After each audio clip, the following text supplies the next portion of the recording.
मेरे और आपके लिए बड़ी सआदत और खुशी की बात है कि इस वक्त हम मुजाहिज़े जैशुल उसरा ज़ुन्नूरैन दामाद मुस्तफ़ा खलीफ़ा सोम सैयदना व सनदना व मौलाना हज़रत उस्मान गनी रज़ी अल्लाह तआला अन्हु की शहादत के मौके पर अपनी हाज़िरी दर्ज करा रहे हैं और उस बारगाह से फ़ैद हासिल करने के लिए अपने खाली कशकोल लेकर आए हुए हैं। अल्लाह ताला मेरी और आपकी हाज़िरी को अपनी बारगाह में कबूल फरमाए। और आज मुर्शिद गिरामी वक़ार मुजद्दिद इस्लाम आला हज़रत फ़ाज़िल बरेलवी रज़ी अल्लाह ताला अन्हु यानी सरकार सैयदना शान रसूल माह रबी का भी मुबारक दिन है, उनकी भी बरकतें हम हासिल कर रहे हैं। मगर मुख्तसर वक्त है, दोनों ज़ातों पर रोशनी डालना ये इस मुख्तसर वक्त में मेरे लिए बड़ा मुश्किल है। और हम नीचे से ऊपर की तरफ चलते हैं और यूँ कहते हैं कैसे आकाओं का बंदा हूँ रज़ा, बोल बाले मेरी सरकारों। बस एक शेर मैं पढ़ देता हूँ जो किसी शायर ने कहा था, बोल आले रसूल तो लाया है क्या, रोज़े महशर अगर मुझसे पूछे खुदा, बोल आले रसूल तो लाया है क्या, अर्ज कर दूंगा लाया हूँ अहमद रज़ा या खुदा ये अमानत सलामत रहे।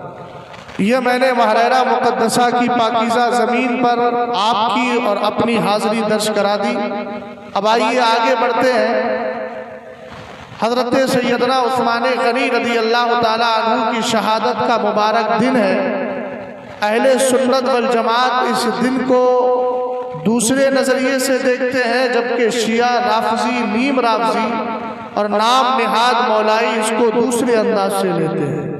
मगर आप जानते हैं कि अहले सुन्नत वल जमात और सच्चे मुसलमानों की पहचान ये है कि वो उन कामों से भी बचते हैं जो काम मुस्तफ़ा करीम के दुश्मन करते हो या इस्लाम के दुश्मन करते हो या सहाबा के दुश्मन करते हो। चूँकि हमें मालूम है मन तशब्बहा बिक़ौमिन फहुवा मिनहुम, जो जिस कौम की मुशाबहत, जिस कौम की शक्ल सूरत तौर तरीक़ा इख्तियार करेगा, कल क़यामत के दिन वो उन्हीं के साथ उठाया जाएगा। इसलिए हम आज शहादत उस्मान गनी मनाकर दुनिया वालों को बताना चाहते हैं कि हमारी ख्वाहिश ये है हमारा हश्र हज़रत उस्मान गनी के साथ हो, इमाम आज़म अबू हनीफा के साथ हो और अहले सुन्नत वल जमात के जुमला इमामों के साथ। हज़रत उस्मान गनी रज़ी अल्लाह ताला अन्हु की ज़ाते बाबरकात पर उमूम फ़ज़ाइल आम फजीलतें मैं पहले बयान करूँ। कौन है हज़रत उस्मान गनी रज़ी अल्लाह ताला अन्हु? आप एक सहाबी हैं और सहाबी के लिए आमिना के लाल फरमाते हैं, अन-नुजूम अमानतुल लिस-समा फ़इज़ा ज़हबतिन नुजूमतु अतस-समा अमा तुअद व अना अमानतुल लिअस्हाबी फ़इज़ा ज़हबतु अना अता अस्हाबी मा युअदून व अस्हाबी अमानतुल लिउम्मती फ़इज़ा ज़हबा अस्हाबी अता उम्मती मा युअदून। आका करीम अलैहिस्सलातु वस्सलाम ने इरशाद फरमाया, मेरे सहाबा की मिसाल आप समझो। प्यारे आका इरशाद फरमाते, आसमान में जो सितारे आपको नजर आ रहे हैं, ये सितारे आसमान के लिए अमनो अमान है। जिस दिन इन सितारों का चमकना बंद हो जाएगा, आप जानते हैं उस दिन आसमान के अंदर कोई चीज बाकी नहीं रहेगी। जब तक ये आसमान के सितारे चमक रहे हैं तब तक ये आसमान बाकी है, जब तक सूरज की चमक बाकी है तब तक ये आसमान बाकी है। सरकार ने इरशाद फरमाया, जब सितारे खत्म हो जाएंगे आसमान भी तबाह हो जाएगा, यानी कयामत बर्पा हो जाएगी। आगे मेरे नबी ने इरशाद फरमाया, अना अमानतुल लिअस्हाबी फ़इज़ा ज़हबतु अस्हाबी अता फ़इज़ा ज़हबतु अला अता अस्हाबी मा युअदूना। सरकार ने इरशाद फरमाया, मैं अपने सहाबा के लिए अमान हूँ। जिस दिन मैं दुनिया से तशरीफ ले जाऊंगा, मेरे बाद सहाबा के दरमियान इख्तिलाफात पैदा होंगे।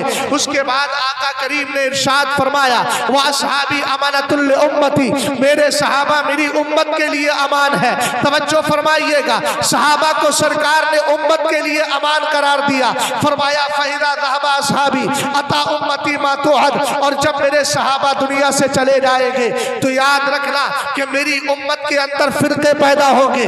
कोई बदअकीदा वहाबी बनेगा, कोई चकरालवी बनेगा, कोई राबसी बनेगा, कोई नीम राबसी बनेगा, कोई नाम निहात मौलाई बनेगा। ये सारे फिरके आमिना के लाल ने पहले ही बताया था। सरकार ने फरमाया था सहाबा जब तक है तब तक मेरी उम्मत में अमान पाया जा रहा है, लेकिन जिस दिन एक एक सहाबी दुनिया से चला जाएगा मेरी उम्मत के अंदर फिरके पैदा हो जाएंगे। आप तारीख को उठाते चले जाइए, जब तक सहाबा इकराम थे इस उम्मत मुस्लिमा में इतना इख्तिलाफ नहीं था और इतने फिरके नहीं पाए जाते थे, लेकिन उसके बाद आए दिन नए फिरके पैदा हो रहे हैं। सरकार ने फरमाया था याद रखो एक दौर ऐसा आएगा जिसमें रात की तारीकी की तरह फितने पैदा होते चले जाएंगे। मगर इन सहाबा इकराम का वकार देखिए, मेरे नबी इरशाद फरमाते हैं मामिन आदिन मिन असहाबी यमूतु बिअर्दिन इल्ला बुइसा काइदन व नूरन लहुम यौमल क़ियामा। फरमाया मेरा सहाबी जिस जमीन में इंतकाल के बाद दफन होता है, कयामत के दिन जब लोग कब्रों से उठाए जाएंगे तो जिस जमीन में ये सहाबी आराम कर रहा है उस जमीन और उस खित्ते के अंदर जितने लोग पाए जाते होंगे वो सबका लीडर और रहनुमा बना करके उठाया जाएगा, उनके लिए नूर और रोशनी बना करके उठाया जाएगा। मैंने एक लफ्ज नूर बोला है, सरकार अलैहिस्सलाम ने हर सहाबी को नूर अता फरमाया है, मगर याद रखिएगा उस्मान गनी एक नूर नहीं, आपको ज़ुन्नूरैन कहा जाता है। अल्लाह के रसूल सल्लल्लाहु अलैहि वसल्लम ने आपको दो रूह अता फरमाए हैं। किस तरह अता फरमाए हैं एक तशरीह में कर देता हूँ, वक्त के इख्तिसार को मद्देनजर रखते हुए जब मेरे नबी अलैहिस्सलाम ने हजरत उस्मान गनी रदी अल्लाह ताला अन्हु के साथ अपनी बेटी रुकैया की शादी की थी, उनके इंतकाल की तबीयत खराब हो जाती है और मौका कौन सा चल रहा था, जंगे बद्र का मौका चल रहा है। आका करीम अलैहिस्सलाम ने कहा उस्मान तुम जंग में नहीं जाओगे, उस्मान तुम्हें जंग में जाने की इजाजत नहीं है। हजरत उस्मान गनी ने कहा जी आका। फरमाया इसलिए कि मेरी बेटी बीमार है और तुम मेरी बेटी की तीमारदारी करो, उसकी मिजाज पुरशी करो, उसका ख्याल रखो। इधर हजरत उस्मान गनी ने सरकार के फरमान पर अमल किया था। आप जानते हैं ये मुस्तफा की बारगाह है, अगर नबी किसी बूढ़ी की दीवार से टेक लगा लेते हैं तो अल्लाह ताला उस बूढ़ी को ईमान की दौलत अता फरमा दिया करता है।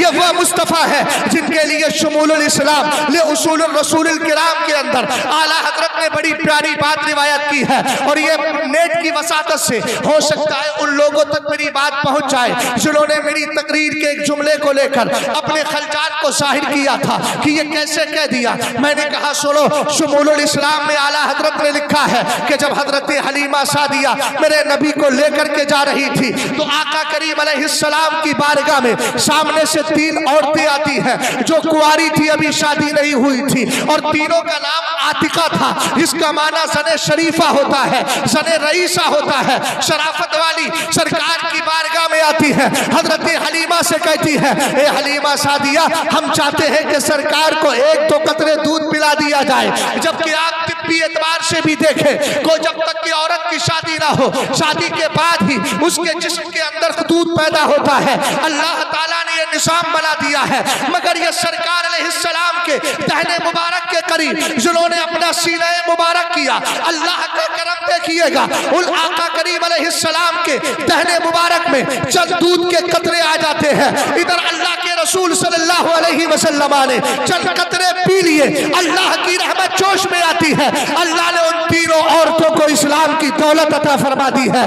मैंने कहा जब नबी टेक लगा ले तो अल्लाह ईमान की दौलत दे दे, अगर दो कतरे दूध पी ले अल्लाह नबी के सदक़े में ईमान की दौलत दे। आज तो उस्मान गनी नबी के कहने पर रुक रहे हैं। सरकार ने इरशाद फरमाया उस्मान तुम्हें मेरी बेटी की खातिर रुकना है, मगर उस्मान की किस्मत चमकने वाली थी। हजरत उस्मान गनी रुक जाते हैं रदी अल्लाह ताला अन्हु। सरकार जंगे बद्र से लौट के आते हैं, आका करीम अलैहिस्सलाम के एक शख्स ने आकर बशारत दी मुसलमानों को जंगे बद्र में कामयाबी मिल गई है, उतबा और शैबा और अबू जहल जैसे जालिम मर चुके हैं, लेकिन हजरत उस्मान गनी तो नहीं गए थे। और बदरी सहाबा के लिए मेरे आका ने फरमाया था, आका अलैहिस्सलाम ने कहा जंगे बद्र में जितने भी लोग शरीक हुए हैं उनको उनका कोई अमल नुकसान पहुंचाने वाला नहीं है। अब हजरत उस्मान गनी तो गए नहीं, फिर भी मेरे आका ने फरमाया मा दर्रा उस्माना मा फाला बाद ज़ालिका, अब इसके बाद उस्मान कुछ भी करे उस्मान को कोई भी अमल नुकसान नहीं पहुंचाएगा।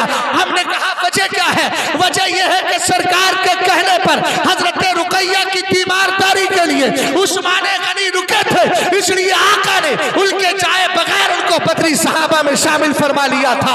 यह नबी की अता है। इसीलिए तो बरेली के इमाम कहते हैं ला वरब्बिल अर्श, जिसको जो मिला उनसे मिला, बट्टी है कौनैन में नेमत रसूलुल्लाह। सुभान अल्लाह, सुभान अल्लाह। अज़मते हजरत उस्मान गनी, अज़मते हजरत उस्मान गनी, अज़मते दामादे पैगंबर। सुभान अल्लाह, जिंदाबाद जिंदाबाद। अल्लाह ताला मैं से दुआ करता हूँ कि मौलाना शम्स साहब जितने भी नारे आगे लगाने वाले हैं सबका सवाब अल्लाह इनको पहले ही अता करे। वक्त बड़ा मुख्तसर है और मैं इसलिए जल्दी जल्दी बातें करता हूँ, वक्त चाहता हूँ। ये ताजुश शरिया की बारगाह है, यहाँ से आवाज़ पहुँचती है तो पूरी कौम को उसका इंतज़ार भी रहता है और उसका फ़ायदा भी रहता है। बेशक बेशक। इसलिए अगर मौका मिल जाया करे तो वक्त हमें दे दिया करेगा।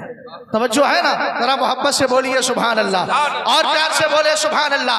मेरे नबी अलैहिस्सलातु वस्सलाम ने हजरत रुकैया के साथ शादी करा दी, उनका विसाले पुरमलाल हो जाता है। हजरत उम्मे कुलसूम के साथ फिर मेरे नबी अलैहिस्सलाम ने हजरत उस्मान गनी की शादी की। अब एक बात तो हम रिवायत बयान करते हैं, दूसरी रिवायत भी बयान करना चाहिए, इसलिए कि हम दोनों दामादों से मोहब्बत करते हैं, हम खतनाइन से मोहब्बत करते हैं, शेखैन से मोहब्बत करते हैं। हजरत इमाम आदम से पूछा गया था सुन्नियत की पहचान क्या है? आपने फरमाया था तफसीलुश शेखैन हुब्बुल खतनाइन वल मसहु अलल खुफ़ैन। फरमाया था तीन पहचानें हैं। पहली पहचान यह है कि शेखैन को नबी और रसूलों के बाद सबसे बड़ा मकाम दिया जाए और मुस्तफ़ा के दोनों दामाद मौलाए कायनात उस्मान गनी रज़ी अल्लाह तआला अन्हुमा दोनों से प्यार किया जाए। और फरमाया तीसरी पहचान यह है कि मस अलल खुफ़ैन को जायज़ करार दिया जाए। सुभान अल्लाह, सुभान अल्लाह। यही हज़रत उस्मान गनी है। मेरे नबी ने हजरत उम्मे कुलसूम के साथ सरकार अलैहिस्सलाम ने उनकी शादी करा दी है।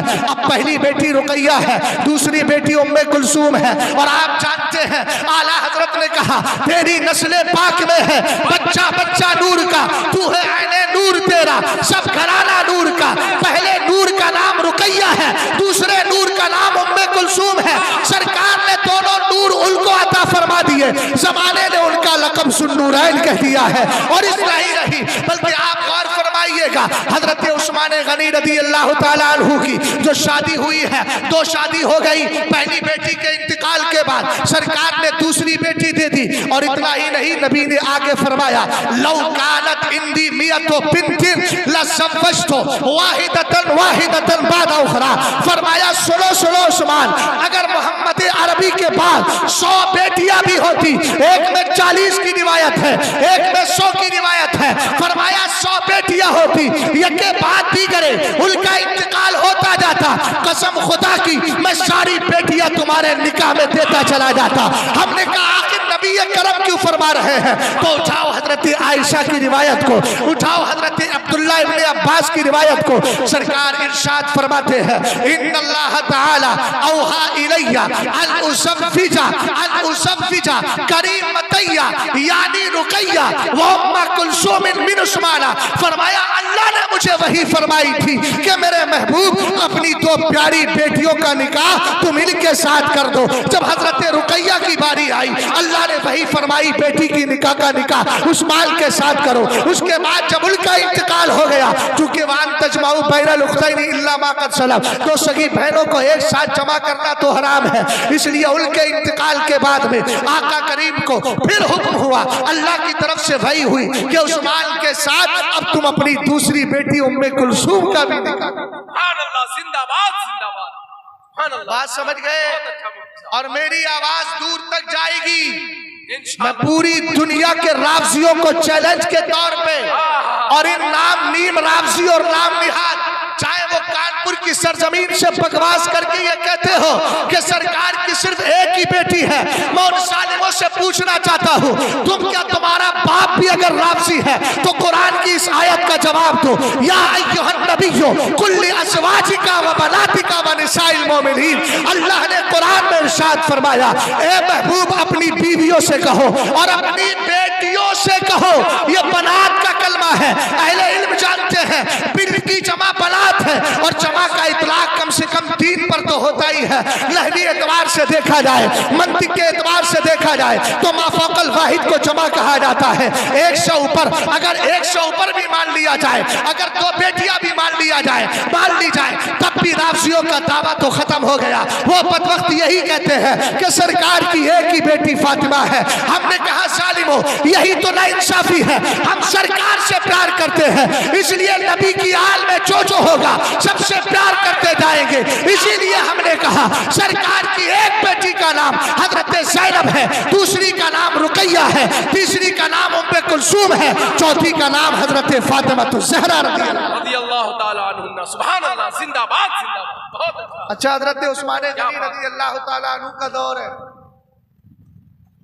हजरत इमाम आदम अबू हनीफा के दौर की बात कर। एक राफजी ने ये उड़ाना शुरू कर दिया। मालूम है क्या किया? एक राफजी ने उड़ाना शुरू कर दिया कि नबी ने अपनी 2 बेटियां एक यहूदी के निकाह में दी थी। बोलो माशाअल्लाह। अब उसको ये पता नहीं था कि हजरत इमाम आदम तो अच्छों की अकलें हिला देते हैं। हजरत इमाम आदम अबू हनीफा पहुंच गए घर। बोले मैं तुम्हारी बेटी के लिए रिश्ता लाया हूं। लड़का है, क्या हुस्न जमाल का पैकर, कुरान का हाफिज, माल का कोई पता नहीं, तहज्जुद गुजार, पूरी रात इबादत करता रहता है, सारी खूबियां बयान करके बोले एक छोटी सी कमी। बोले क्या है? बोले यहूदी है। बोलो तो सही यार, सुभान अल्लाह तो बोलिए हैरत के साथ। रसूल करीम अलैहिस्सलाम के दीवानों इमाम आजम ने कहा बड़ा हसीन और जमील लड़का है, सारी खूबियां पाई जाती है, मगर एक कमी है। कहा कमी क्या है? कहा वो मजहब के एतबार से यहूदी है। अब ये शिया जो था राफजी, ये बड़ा कुत्ता कहने लगा मौलाना तुम्हारा दिमाग ठीक है, मैं अपनी हसीन और जमील बेटी, ईमान वाली बेटी, मुसलमान बेटी, कलमा पढ़ने वाली बेटी को एक यहूदी के निकाह में दूंगा। हजरत इमाम आजम ने फौरन पलट के कहा अबे जालिम जरा गौर तो तू उम्मती होके अपनी बेटी को एक यहूदी के निकाह में नहीं दे सकता, तो मेरा नबी नबियों का सरदार होके अपनी 2 बेटियों को कैसे किसी यहूदी के निकाह में दे सकता है? इसका मतलब यह है जिसके निकाह में दिया है वो यहूदी नहीं है, वो सच्चा मुसलमान है, मुस्तफा का वफादार है, खलीफा सोम है। जब इतना जुमला बोला था अल्लाह ने उसके दिल में हिदायत को उतार दिया। कहता है अबू हनीफा आंखें खोल दी है, फौरन कलमा पढ़ाइए, राफजियत से तौबा करवाइए। आपने तौबा करवाई और दोबारा कलमा पढ़ के मुसलमान हो गया है। ये हजरत उस्मान गनी की करामत ही कहूंगा कि उनकी करामत की बुनियाद पर अल्लाह ताला ने उसको ईमान की दौलत अता फरमाई। आओ पूछते हैं कौन है हजरत उस्मान गनी रज़ियल्लाहु ताला अन्हु। एक दिन मेरे नबी की रहमत जोश में है, सरकार फरमाते हैं लिकुल्ले नबिय्यिन रफीकुन फिल जन्नह, लिकुल्ले नबिय्यिन रफीकुन फिल जन्नह व रफीकी फिया उस्मान इब्न अफ़्फ़ान। फरमाया याद रखो जन्नत के अंदर हर एक का एक साथी होगा, एक दोस्त होगा, और जन्नत में मेरे दोस्त का नाम उस्मान।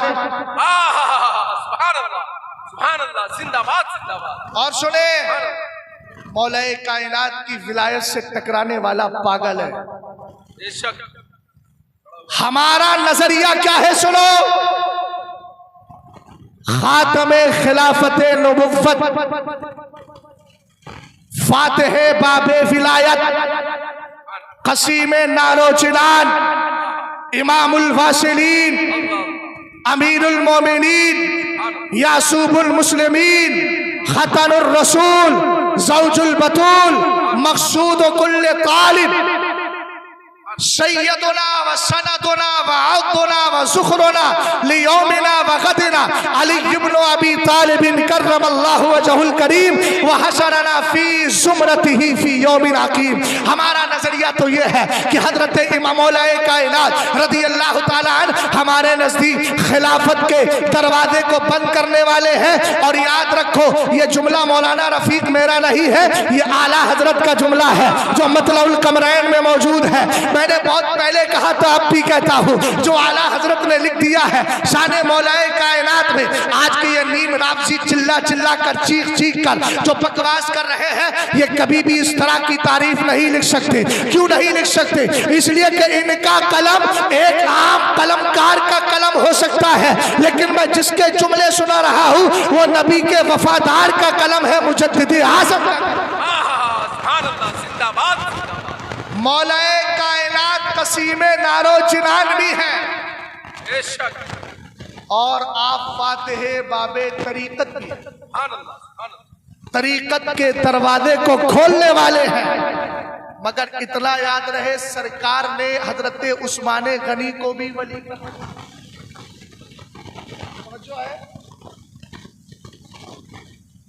हजरत उस्मान गनी रज़ी अल्लाह ताला अन्हु को भी वली कहा।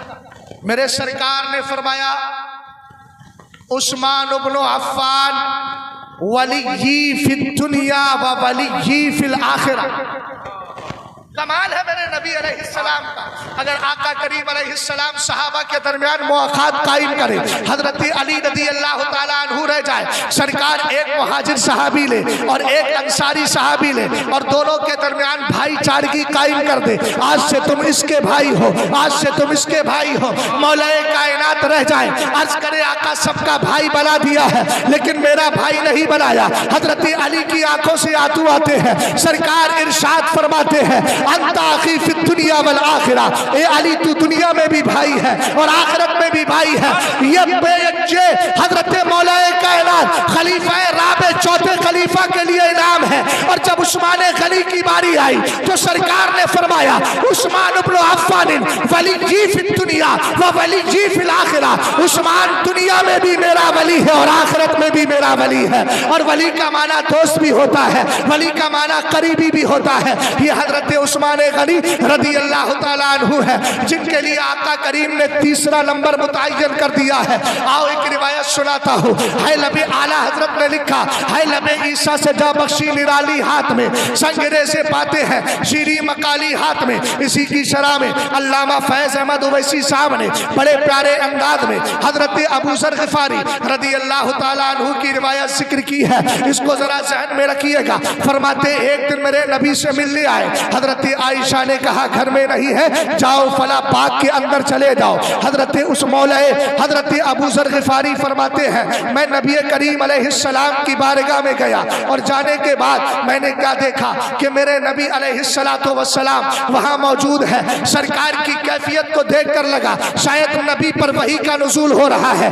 इसलिए मैं सलाम करके बैठ गया। मेरे नबी ने फरमाया, क्यों आए हो? कहने लगे, अल्लाह रसूल की मोहब्बत में चला आया। इतने में अबू बकर आए, यही सवाल किया, यही जवाब भी लिया। उसके बाद हजरत उमर आए, यही सवाल किया, यही जवाब मिला। उसके बाद उस्मान गनी आए, यही सवाल किया, यही जवाब मिला। आकर के बैठ जाते हैं। मेरे नबी ने 5 या 7 कंकरियां ली, अपने हाथ से उठा के पहले अबू बकर के हाथ में दी, फिर उसके बाद उमर के हाथ में दी, उसके बाद उस्मान के हाथ में दी। जिनके हाथ में देते जाते तस्बीह मक्खी शहद की मक्खियों की तरह ये जितनी भी कंकरियां थी सब अल्लाह की तस्बीह करती चली जा रही है। सुभान अल्लाह बोलिए मोहब्बत के साथ। सुभान अल्लाह, सुभान अल्लाह। सरकार अलैहिस्सलातु वस्सलाम ने देखा कि अबू बकर के हाथ में कंकरियों ने तस्बीह पढ़ ली, उन्होंने जमीन पे रखी।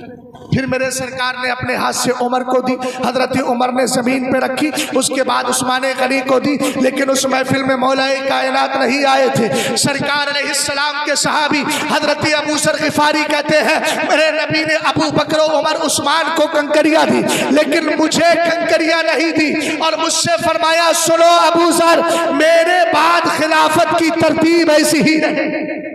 सुभान अल्लाह, सुभान अल्लाह। क्या बात है। आज का सुन्नियों का मजमा है, आवाज में बहुत अच्छा मुफ्ती साहब, सुभान अल्लाह। सुन्नियों का मजमा है, मैं खिलाफत की बात कर रहा हूँ और आप तब तक दीदम दमला का सुभान अल्लाह बोलिए। सुभान अल्लाह, सुभान अल्लाह। अकीदे का जब इजहार किया जाए तो अकीदत भी चाहिए उसको। बेशक अकीदे के इजहार के लिए अकीदत बहुत ज़रूरी है। बस आखिरी बात अर्ज कर रहा हूँ, चूँकि वक्त भी बिल्कुल ख़त्म होने के करीब है और रफ़ीक भाई की भी एक दो शेर कम से कम हो जाए और हाज़िरी दर्ज हो जाए तो अच्छा ही है। वैसे तो आ गए मुर्शिद की बारगाह में और कई दिनों से है तो हाज़िरी दर्ज ही करा रहे हैं, लेकिन आज बारगाह उस्मान में खिराज पेश करके बारगाह आपको हाज़िरी दर्ज कराना है। ईद गदीर को आप जानते हैं कि नहीं जानते हैं? ये ईद गदीर जो मनाई जा रही है, आपको मालूम होना चाहिए ये 352 हिजरी के अंदर हाकिम मुइज़्ज़ुद्दीन अहमद नामी एक शख्स है, अहमद इब्ने अबवै, जो मुल्क इराक का रहने वाला था और चढ़ा हुआ राबसी था। इस राबसी ने ईद गदीर का आगाज किया था और क्यों किया था?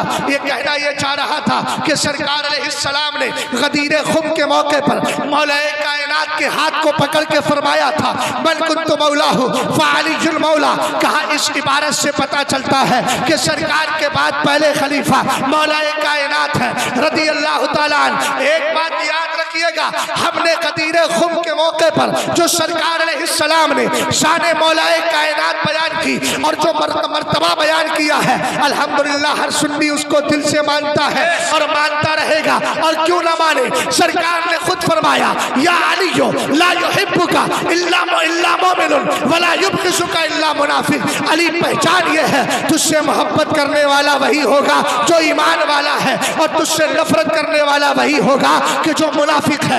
इसलिए अल्हम्दुलिल्लाह हमें अपने ईमान पर, हमें हुब्बे अली पर, हुब्बे अहले बैत पर किसी नियाम निहाद मौलाई और पक्के राबसी की कोई सनद नहीं चाहिए।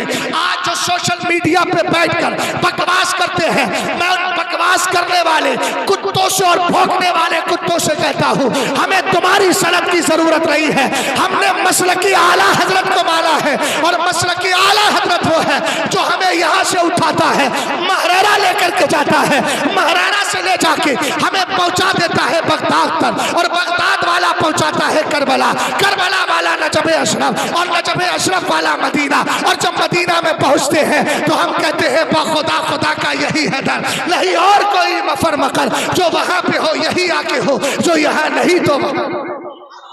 वाह वाह वाह वाह, बेशक बेशक। समझ गए? पहला खलीफा कौन है? वक्त मेरे पास नहीं है, वरना गायतुत तहकीक फी इमामत अली व सिद्दीक को पूरा उठा के सुना दूं।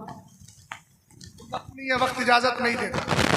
हजरत उस्मान गनी रज़ी अल्लाह ताला अन्हु की शहादत, उसके असबाब क्या रहे, उसकी वजूहात क्या रहे, उन वजूहात पर जाने की भी मुझे कोई कतान ज़रूरत नहीं। बस इतना समझिए, जितने नबी के सहाबा हैं वो सब हमारे सरों का ताज हैं और जितने अहले बैत हैं वो सब हमारे दिलों का चहनो सुकून है। और हमने सीधा तौर पर कहा है, अहले सुन्नत का है बेड़ा पार, असहाबे हुजूर नज्म है और नाव है इतरत रसूलुल्लाह की।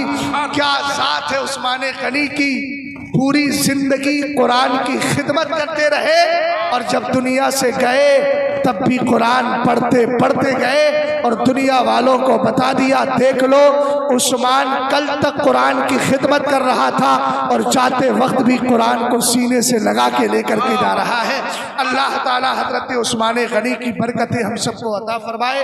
अस्तगफिरुल्लाह रब्बी मिन कुल्लि ज़ंबिन व अतूबु इलैहि। कलमा शरीफ पढ़ लीजिए, ला इलाहा इल्लल्लाह मुहम्मदुर रसूलुल्लाह। मैं चाहूँगा रफ़ीक भाई बगैर तमहीद के खड़े हो जाएं, वरना फिर तमहीद में सारा वक्त न चला।